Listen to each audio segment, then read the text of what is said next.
Dari Instagram ada pertanyaan, kunci membangun keluarga sakinah dan harmonis. Kalau Anda mau kuncinya, kunci utamanya, ikuti agama. Itu kuncinya.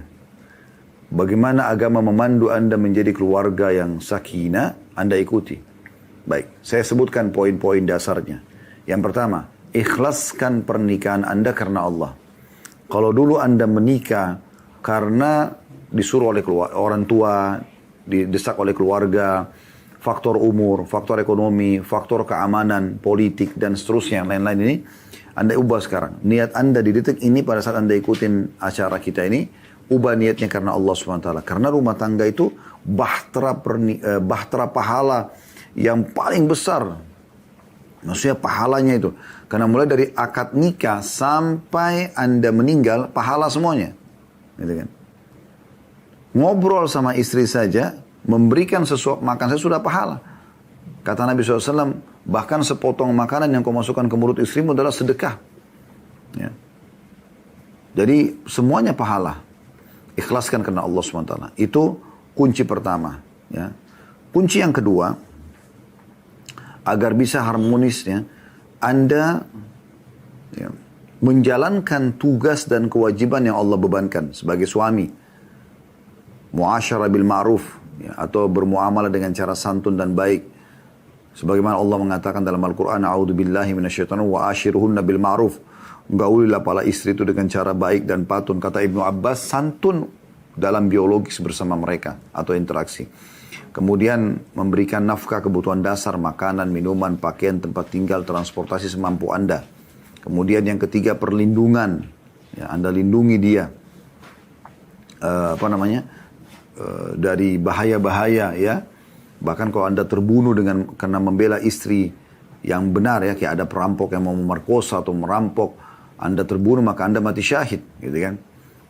Kemudian memenuhi kebutuhan biologis istri, ya, harus peka melihat kalau istri sudah dandan, sudah rapi, ya kita nikmati saja. Kata Nabi SAW, wanita itu kalau kau nikmati, kau akan menikmatinya. Tapi kalau kau buat masalah, maka akan jadi masalah buat kamu, gitu kan. Ini kebutuhan. Kemudian juga yang kelima, ajarkan kepada dia kewajiban-kewajiban dia. Ajarkan kepada dia kewajiban-kewajibannya gitu. Anda jalankan tugas itu. Dengan izin Allah SWT tidak akan ada masalah. Kemudian yang ketiga, kuncinya adalah Anda berdoa kepada Allah Subhanahu Wa Taala, ya, agar Allah SWT jadikan keluarga Anda keluarga yang bahagia. Doa yang masyhur dalam Al-Quran, Rabbana hablana min azwajina. Ya Allah, jadikanlah dari pasangan-pasangan kami, wa dzurriyyatina, dan keturunan kami, qurrata ayun, penyejuk mata kami, waj'alna lil muttaqina imama, dan jadikanlah kami pemimpin orang-orang beriman. Jadi sering Anda ulangi itu.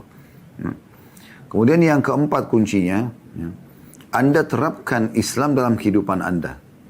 Maksudnya dalam rumah itu adalah ibadah, ya. Anda hidupkan ibadah, Anda jauhi kemaksiatan, maka itu insya Allah akan secara otomatis itu, ya. Karena Anda sibukkan dengan ibadah, Anda ajak juga pasangan ibadah, maka itu sangat bagus. Seperti hadis tentang masalah sholat malam. Kata Nabi SAW, semoga Allah merahmati seseorang yang bangun di tengah malam, laki-laki, pada saat dia mau sholat, lalu dia bangunkan istrinya. Kalau istrinya nolak, dia percikan air di wajahnya. Dan semoga Allah merahmati istri yang kalau dia bangun tengah malam untuk sholat, dia bangunkan suaminya. Kalau suami nolak, maka dia percikan air, ya, di wajahnya. Seperti itu.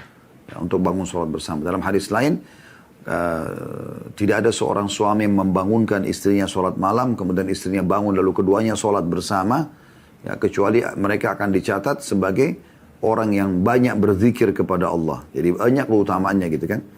Nah ini Anda hidupkan Islam. Anda biasa ucapkan salam, pakai busana muslim. Di rumah itu yang hidup adalah majelis-majelis ilmu, bukan musik-musik, ya, bukan pelanggaran-pelanggaran agama. Rumah Anda jaga dari pelanggaran-pelanggaran agama seperti jangan ada patung, jangan ada anjing. Itu insya Allah akan sangat membantu rumah tangga Anda untuk, ya, sakinah dengan izin Allah SWT. Baik, ini kurang lebih gambarannya.